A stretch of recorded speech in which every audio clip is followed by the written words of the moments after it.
Per què és necessari un canvi professional per a les dones politècniques? És molt important que les dones estiguem en la tecnologia, en la indústria i en investigació i desenvolupament i també en les universitats, i és necessari que hi tinguin presència perquè si les coses es fan o els productes es fan i les investigacions es fan sempre per homes, hi ha la meitat de la població que no existeix i que no es té en compte.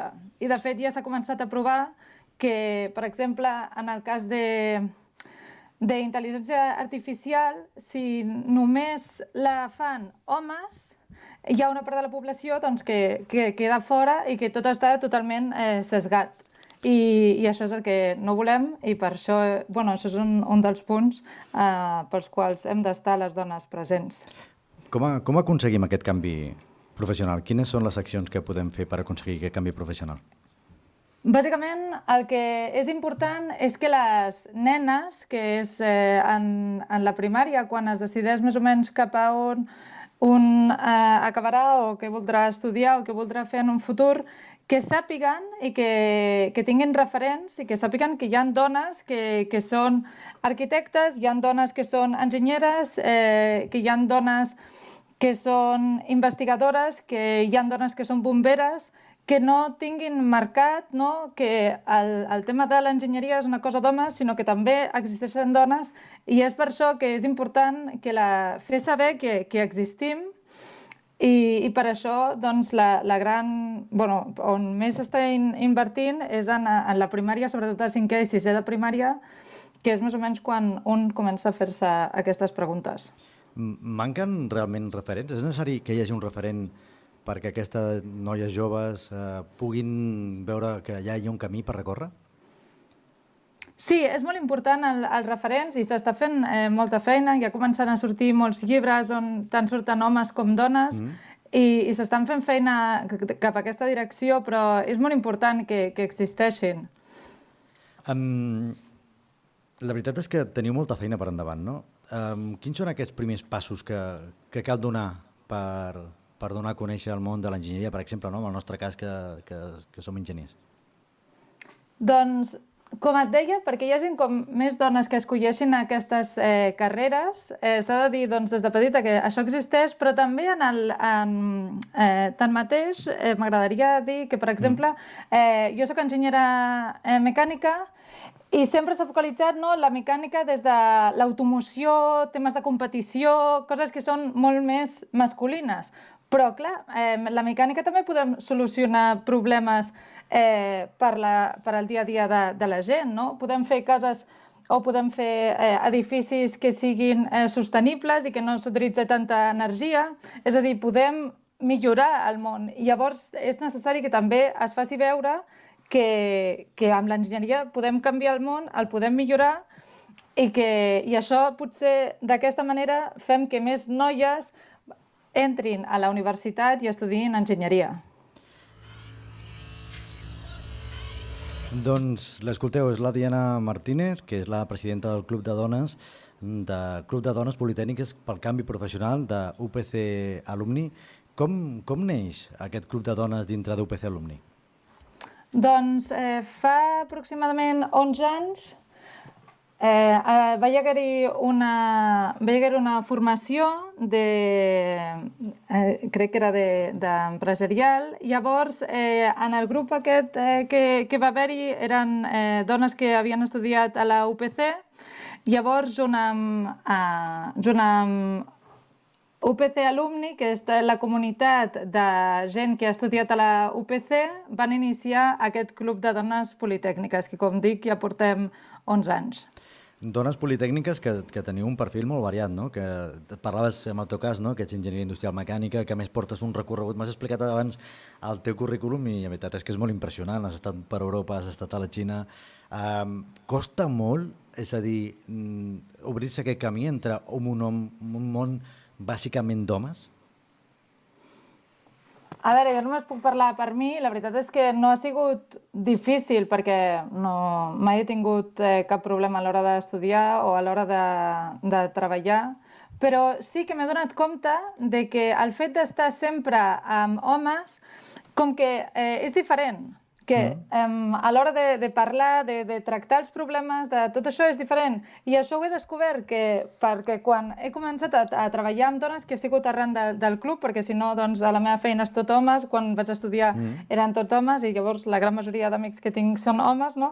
Em vaig donar compte que era diferent doncs, a l'hora de parlar, de treballar, i també és un dels motius per als quals trobo que és molt interessant que hi hagi tant homes com dones treballant en els projectes i portant les rendes, per exemple, de les empreses, perquè hi hagi aquesta diversitat. Jo crec que és molt important, superimportant, el punt de vista de la dona dintre l'enginyeria. Jo que soc també enginyer, que soc del teu gremi, nosaltres els homes tenim una forma de pensar, no tots igual, evidentment, com igual que totes les dones no pensen igual, però sí que és veritat que vosaltres li doneu un punt de vista diferent i és necessari dintre d'aquesta professió. Sí. Amb el cas vostre, en el grup de dones politècniques, pel canvi professional, teniu un programa, entre d'altres, que és el programa de mentoria M2M. M'expliques una mica en què consisteix? Sí, doncs aquest any és la 10a edició que fem del programa de mentoria i comptem aquest any amb 39 parelles i són parelles perquè són noies que estan acabant o que ja acaben d'acabar la carrera, que són emparellades amb dones amb èxit professional i llavors tenen les noies que han acabat la carrera, que entren en aquest programa, tenen tot un curs acadèmic on tindran una persona al seu costat que els hi donarà suport i els hi ajudarà a créixer professionalment. A qui va adreçat, bàsicament? A noies que acaben d'estudiar o estaven, diguem-ne, en molts cursos o que ja tenen dintre el canvi professional? Quin és l'objectiu, bàsicament? A qui va adreçat? Va adreçat a noies que estan acabant la carrera o que estan començant i més que res també ho vam veure que era necessari perquè quan entres a treballar normalment has desenvolupat en un món totalment d'homes i no tens cap referent perquè tots són homes i si hi ha dones moltes vegades és, per exemple, en el laboratori o a qualitat però en nivells relativament baixos. Llavors el que volíem era que les noies veiessin que hi ha altres dones que són jefes tant en universitat com al nivell professional. Llavors doncs tenen aquesta persona que està al seu costat i que les ajuda a créixer professionalment i a més també fem activitats perquè entre totes ens coneguem i anem creixent entre totes i hi hagi aquest networking. Hi ha la M majúscula i la M minúscula. La M majúscula és la mentora, la minúscula és la mentorada.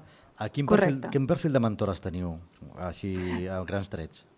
Doncs tenim, tant en la universitat, tenim professores, també comptem en el món professional, tenim tant el tema de l'aviació, també tenim HP, per exemple, d'impressores, també tenim TMB,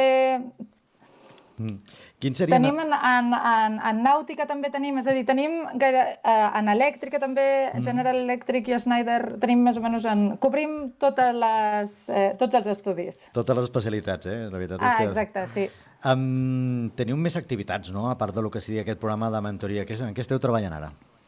Sí, doncs fa uns mesos vam treure els podcasts, com els vostres, que es pot trobar tant per Spotify com per iVoox, Dones Politècniques, i amb aquestes fem entrevistes de 30 minuts a dones que han estudiat enginyeria o arquitectura per fer-les visibles. I a més traurem un altre programa que es diu Dones Visibles, que el que tractarà és també de donar visibilitat a dones en diferents àmbits. Déu-n'hi-do la feina que teniu per davant, La veritat és que la feina és important. Sí. En aquests moments, deies que treballeu sobretot també en èpoques, diguem-ne, primerenques dels estudiants, no? És a dir, quan estan acabant, no sé si l'ESO... És a dir, ja esteu fent algun programa, diguem-ne, per obrir aquests camps i obrir una mica, ensenyar el que és l'enginyeria, per exemple. En quins moments ho esteu fent de l'educació?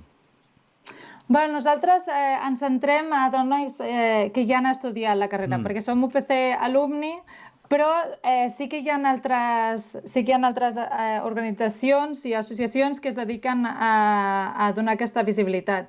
Per exemple, hi ha un grup que es diu Young Anti-Girls que fan aquestes activitats, i també des de la universitat ara també s'ha començat a impulsar això d'anar a les escoles a donar visibilitat. Però nosaltres, el nostre objectiu és a dones que ja han estudiat enginyeria o arquitectura a la UPC, donar-los força i donar-los recursos perquè creixin i per fer networking entre nosaltres i perquè ens coneixem i perquè creixem. Doncs convidar-vos també des del Col·legi d'Enginyers, en aquest cas del Garraf i el Penedès, que és un col·legi petitet, que tenim les zones de l'Alt Penedès i el Garraf, que ens teniu a la vostra disposició per allò que necessiteu i per poder tirar projectes endavant. Nosaltres, la veritat és que tenim poques col·legiades que siguin enginyeres, però cada vegada en tenim més i volem tenir-ne més perquè necessitem el vostre suport, el vostre punt de vista diferent per revolucionar, perquè a vegades els homes a vegades ens quedem allà amb una banya posada en un forat i no sortim. Necessitem una miqueta també d'empenta des de casa vostra. Moltes gràcies. Pues, Diana, moltíssimes gràcies. Diana Martínez, que és la presidenta del Club de Dones Politècniques. Gràcies per aquesta estona que ens has dedicat i perquè puguem donar a conèixer les vostres activitats. Moltes gràcies. Si podria dir una cosa al final de tot. Digues. Voldria dir que una reflexió que vaig escoltar en una conferència que vaig estar, que era per què les dones havien d'estudiar enginyeria. Sí.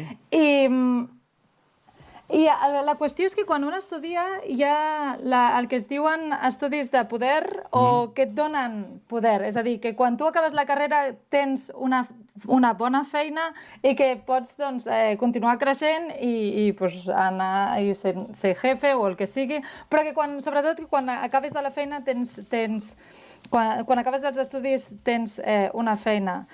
I precisament enginyeria és una d'aquestes, no? També hi ha la medicina, també hi ha dret, per exemple. I què passa? Que si només hi ha homes en aquestes carreres d'enginyeria, en aquests llocs de poder sempre hi haurà homes. Serà impossible canviar-ho, no? Llavors jo trobo que és molt important convèncer a les noies de que estudiïn enginyeria. Totalment d'acord. Necessitem aquestes noies perquè ens impulsin el nostre ofici i necessitem el vostre punt de vista perquè ens dona noves idees per tirar endavant i que no tots són homes en el món de l'enginyeria i necessitem aquest suport per part vostra. Moltíssimes gràcies, Diana. Moltes gràcies. I per qualsevol cosa estem a la vostra disposició. Gràcies. Molt bé, també estava a la nostra disposició. Moltes gràcies. Adéu. Doncs per la nostra banda res més, dir-vos que tindreu aviat un altre podcast aquí a l'Engine Podcast, el programa que us dedica a parlar del món de la tecnologia i de l'enginyeria. Avui parlant del Club de Dones Politècniques. Fins a la propera. Adéu.